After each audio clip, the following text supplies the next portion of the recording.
Guys, तो आज हम यूजीसी नेट पेपर 1 के कुछ क्वेश्चंस देखने वाले हैं, इंपॉर्टेंट एमसीक्यूज़ जो पहले भी आए हुए हैं। तो आप मेरे साथ साथ प्रैक्टिस कर सकते हैं।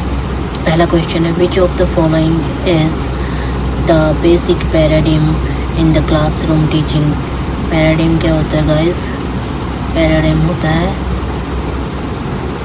एक स्टैंडर्ड जो हम किसी भी चीज़ को मेजर करने के लिए बना देते हैं, ठीक है, या फिर set of rules. What is set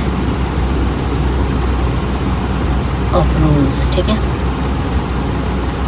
तो इसमें क्या है, बेसिक पैराडिम्स पूछे हुए क्लासरूम टीचिंग में कौन कौन से होते हैं बेसिक स्टैंडर्ड्स।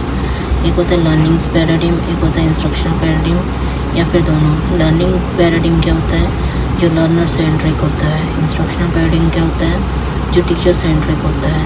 इसमें मोस्टली टीचर्स इंस्ट्रक्शंस देते हैं, स्टूडेंट लिसन करते हैं, और लर्निंग में फोकस किया जाता है, ठीक है।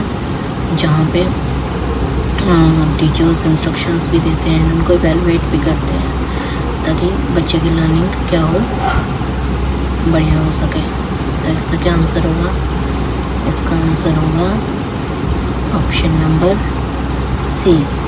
Both A and B are the basic paradigms in the classroom teaching. उसके बाद the prime requirement to become a good teacher is genuine interest होना चाहिए, या नॉलेज होनी चाहिए अबाउट कंट्रोलिंग स्टूडेंट्स के, स्टूडेंट्स को कैसे कंट्रोल करना है, या फिर सब्जेक्ट नॉलेज होनी चाहिए, या गुड एक्सप्रेशन होनी चाहिए। देखिए, एक जो टीचर है ऑब्वियसली उसका इंटरेस्ट तो होना ही चाहिए, नॉलेज भी होनी चाहिए उसको स्टूडेंट्स को कैसे कंट्रोल करना है। वैसे ये चारों ही ठीक है, लेकिन हमें बेस्ट आंसर चूज़ करना है। तो बेस्ट आंसर के लिए हमें क्या देखना है कि जो सबसे पहली रिक्वायरमेंट है, व्हाट इज़ प्राइम रिक्वायरमेंट, कि अगर ये नहीं है तो आप अच्छे टीचर हो ही नहीं सकते। तो इन चारों में से आपको कौन सी लगती है?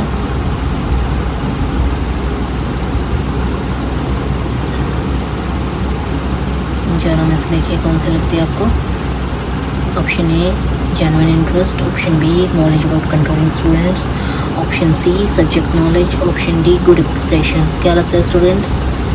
Right, subject knowledge.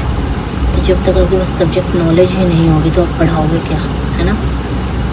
तो subject knowledge is the prime requirement. उसके बाद विच of the following statement is not true. ये जून 1997 के पेपर में हुआ है। तो देखते हैं, teaching is just an art, teachers can be trained only, teachers are born, all of the above. तो ये चारों ही स्टेटमेंट्स बिल्कुल ठीक है, इसका आंसर है ऑल ऑफ द अबव। इसके बाद देखते हैं हम question number 4, the most desirable skill of the teacher. जो मोस्ट डिज़ायरेबल स्किल है टीचर में होना ही होना चाहिए, क्या है? Is to make the students understand what the teacher says, cover the prescribed course, keep students relaxed while teaching, keep higher authorities informed about the class. यहाँ पर भी बेस्ट पॉसिबल आंसर कौन सा है? Option A, to make the students understand what the teacher says. Okay, उसके बाद चलते हैं हम क्वेश्चन नंबर 5 पे। मैच लिस्ट पूछी गई है, यहाँ पे लेवल्स ऑफ टीचिंग का जिक्र है। सबसे पहले हमारे तीनों लेवल हमें पता होनी चाहिए कौन कौन से हैं। Memory level, understanding level and reflective level. ये तीनों ही जो लेवल्स हैं ये आप एग्ज़ाम पॉइंट ऑफ व्यू से वेरी इंपॉर्टेंट है, हमेशा इससे क्वेश्चन आते हैं। तो इनके प्रोपोनेंट्स देख लेते हैं हम कौन कौन है। मेमोरी लेवल मैच करना है हमें। मेमोरी लेवल किसने दिया था? हर्बर्ट ने। Understanding level Morrison. And reflective level के प्रोपोनेंट कौन है? हंट। तो ये तीनों ही बिल्कुल एक दूसरे के आमने सामने मैच हो रहे हैं। तो देखिए आंसर्स देखते हैं हम कहाँ है हमारा। सॉरी, ज़्यादा फास्ट फॉरवर्ड कर दिया। देखते हैं हमारा आंसर कहाँ है। हमारा आंसर ये रहा, ए का 1, बी का 2, सी का 3। उसके बाद देखते हैं which of the following is the sequence of different levels. Sequence हमें पता होनी चाहिए, मेमोरी लेवल, उसके बाद अंडरस्टैंडिंग लेवल, और उसके बाद रिफ्लेक्टिव लेवल। इसका हम याद कर सकते हैं मोड से। मोड ट्रिक याद कर लो, इससे हमें याद आ जाएगा कि पहले मेमोरी आएगा और लास्ट में रिफ्लेक्टिव आएगा, बीच में क्या रहेगा? अंडरस्टैंडिंग, ठीक है। तो ये सीक्वेंस हमें पता होनी चाहिए। उसके बाद है विच of the following is an independent variable in teaching learning process. Teaching learning में जो है प्रोसेस में कौन सा इंडिपेंडेंट वेरिएबल है? पहला टीचर, दूसरा स्टूडेंट, तीसरा इंस्टीट्यूशन, चौथा है पेरेंट्स। तो इसका हमारा क्या आंसर होगा? Obviously parents. Parents is completely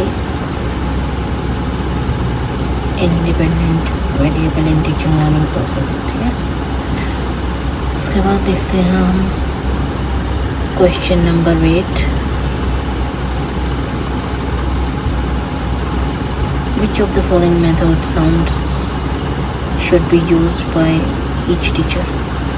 कौन सा मेथड जो है हर एक टीचर के द्वारा यूज़ होना चाहिए? Analytical, synthetic, synthetic analytical, only analytical या फिर only synthetic?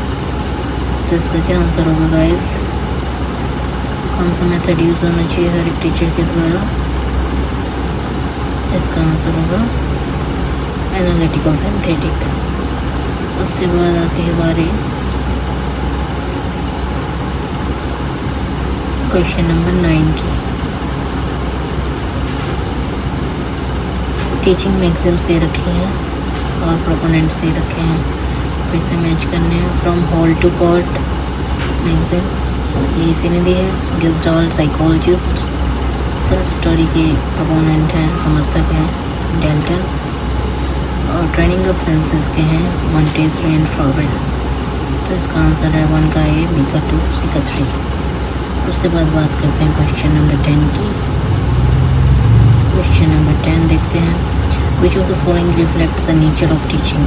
It is an art, it is an science, it is both art as well as science, it is neither art और साइंस। तो ये बार बार repeat होता है question, बहुत easy है। It is an art as well as science. तो अगर guys आपको अच्छे लगे हैं क्वेश्चंस और भी करना चाहते हो तो कमेंट कीजिएगा, like and subscribe. Thank you.